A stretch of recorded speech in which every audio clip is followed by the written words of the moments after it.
frozen be doon sa bag ilagay para hindi siya maano. Lang din naman be. Na magkaiba be uy. Kalimutan kong bumili, nagpabili pala si Tami ng tungkod. So, hi guys, aalis na naman tayo guys. Kahapon umalis ako. At ngayon, aalis na naman tayo.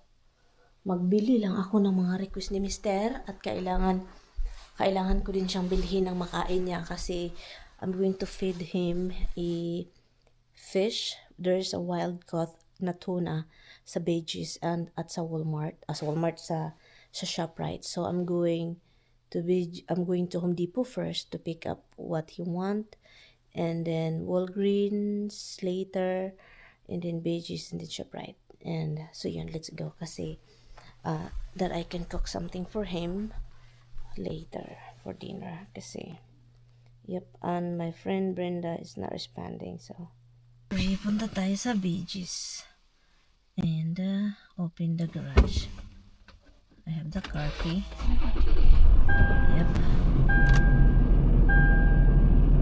Buti na lang marami tayong gas, guys. And then yun. No, buti na lang marami talagang gas in the Merian. So, andito na ako, guys. Hinihintay ko lang si Brenda. I-message ko lang siya.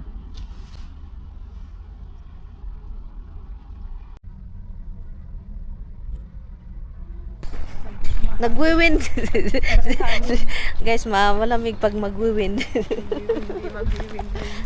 So, andito kami sa bukid.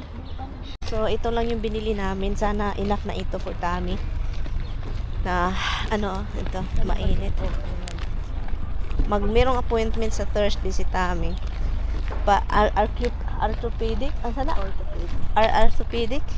Orthopedic? Nakapatingin ka na doon? Hala, masakit ba yung tuhod ko, babe? Ikaw, masakit? Nung na-crack yung ano ko. Ano? Yung na-crack Nagpatingin ka? Oh, in-x-ray nila, be. As in? Dapat kailangan natin yan. Pagkamala. Ginamit mo talaga yan, be? Gumamit ka ng same thing? Oh. Ay, akala ko gustong-gusto mo yan. Oo, meron tayo. Oo. Weather pala itong kay Brenda. Tapos na yung grocery namin, so pauwi na kami. And walang kain si yung frozen be doon sa bag ilagay para hindi siya para hindi ma-defrost ba, pero wag mong kalimutan ha yung mga maginaw kasi mainit ang sasakyan.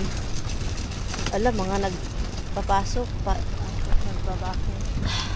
Dito tayo be sa gilid. Dito tayo, dali. Ako na, dito na, be. Pero yung frozen lang, importante, be. Ano yung binigay sa akin? Akin ba yun, Ona? Or sa'yo? Same lang din naman, be. Na, magkaiba, be, uy! Sige na, wala pa. Meron pa. Wala na, yan lang. Frozen ba? Yan lang. Ito. Ay, okay na yan. Tika muna ha, ako sa baba? Ay, sa likod ba? Sa bababa. Sa bababa, sa likod.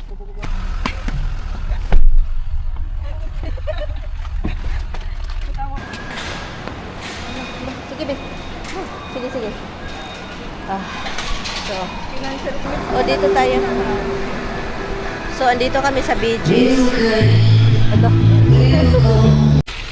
So, nakalabas na kami. At saka konti lang yung sabi pa ni Brenda kapag mag-grocery daw kami, bakit daw ang dami-dami pag si Tami parang palaging puno daw.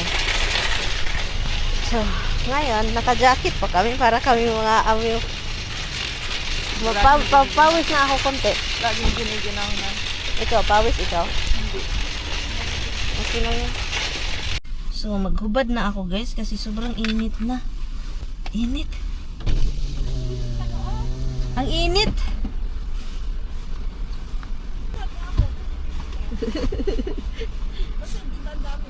Oo nga, madami ka.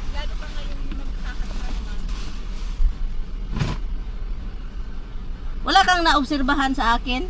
Medyo naging mamula-mula nga dito. Oo, kasi hindi siya nagbakbak pero maglighten siya slowly. And then mawala yung ito siya, itiman ito, sobrang itim. Nag-ano siya, naglightin. Dito nga sa iyo, parang namumula-mula na parang Oo, hindi siya magbakbak as... sinabi, syempre, ang tagal natin. So, umalis ako ng bahay ulit kasi ay ano siya, nakalimutan kong bumili. Nagpabili pala si Tami ng tungkod. Cane. Yung specific talaga. So, kaya galing ako sa CVS. Umuwi ako. Nagpunta na naman ako sa Walgreens kasi they don't have it. So, I'm going to Walgreens to get what he want. He liked the cane with the 2 tiny legs. 4 leg that mga stand. That the cane can stand alone. Can't stand alone. So I have to look for it. So let's go to Walgreens and then go home and cook some dinner for him. I went to ShopRite Beaches. The only problem is they don't have tuna, bluefin tuna, the wild caught. So luckily ShopRite has a Tisla has a swordfish, which is Tammy's favorite swordfish, guys. But the swordfish na wala masyadong black. He doesn't like the dark area of the swordfish. So that's what I got. I got 2. I don't know where to find another tawag dito. Tuna, bluefin tuna, because you know, Beaches have a bluefin tuna. It really sucks kasi they don't have it now. I really like it, guys. For tinola, for paksiw, the bluefin tuna. I know it's pricey because it's wild caught, but I don't really care. I like wild caught. So, nakalabas ako, guys. Ito yung nabili ko. Nakabili ako ng yun siya, cane. Mahal ng cane. Uy, mga nasa ano. Hindi ko alam kung kaano yung chinarge niya, let's see. Grabe, ang mahal ng mga tungkod. $40. Anyway. $40. So yun, nakauwi na ako ng bahay dito, guys. At ipagluto lang natin dito si Tami para makakain na kami ng dinner. Para naman may bagong makain si Mister kasi palagi na lang leftover ba. So mahirap kung may sakit yung asawa mo, may maramdaman. Lalo na kapag hindi masyadong makalakad. Kasi alam nyo na yung tuhod yung problema. At nimbiti mong yung tuhod, guys. So kaya yun.